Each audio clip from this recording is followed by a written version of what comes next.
ಸಮಾಜ ಅವರು ಕೇಳಿದ್ರು, ನಾವು ಎಲ್ಲ ಕೇಳಿದ್ವು. ಆದ್ರೂ ಪಾರ್ಟಿ ಹೈಕಮಾಂಡ್ ಡಿಸಿಷನ್ ಆದ್ರ ಮೇಲೆ ಎಲ್ಲಾ ಲೀಡರ್ಶಿಪ್ ಮತ್ತೆ ಸಮಾಜ ಮುಖಂಡರವರು ಎಲ್ಲರೂ ತೀರ್ಮಾನ ತಗೊಂಡಿದ್ದಾರೆ. ಮುಖ್ಯಮಂತ್ರಿ ಸಾಹೇಬರು ಮಾತಾಡಿದ್ದಾರೆ. ಬೇರೆ ಯಾವುದೋ ಒಂದು ಒಳ್ಳೆ ಸ್ಥಾನ ಕೊಡ್ತಾರಂತ ಹೇಳಿದ್ದಾರೆ.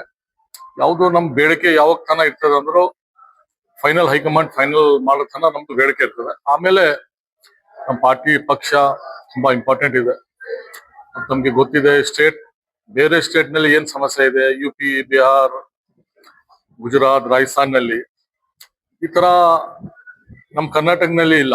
100% ಬೇಡಿಕೆ ಇತ್ತು.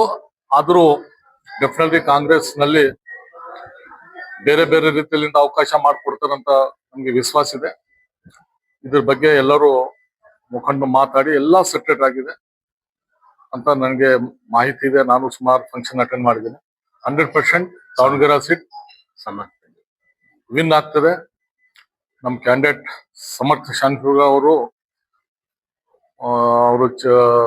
ಮೂರನೇ ಅವ್ರದ್ದು ತಲೆಮಾರು ಇದೆ. ಅವ್ರಿಗೆ ಓಟ್ ಕೊಡ್ಬೇಕಂತ ನಾನು ಎಲ್ಲಾ ಜನರಿಗೆ ರಿಕ್ವೆಸ್ಟ್ ಮಾಡ್ತೀನಿ.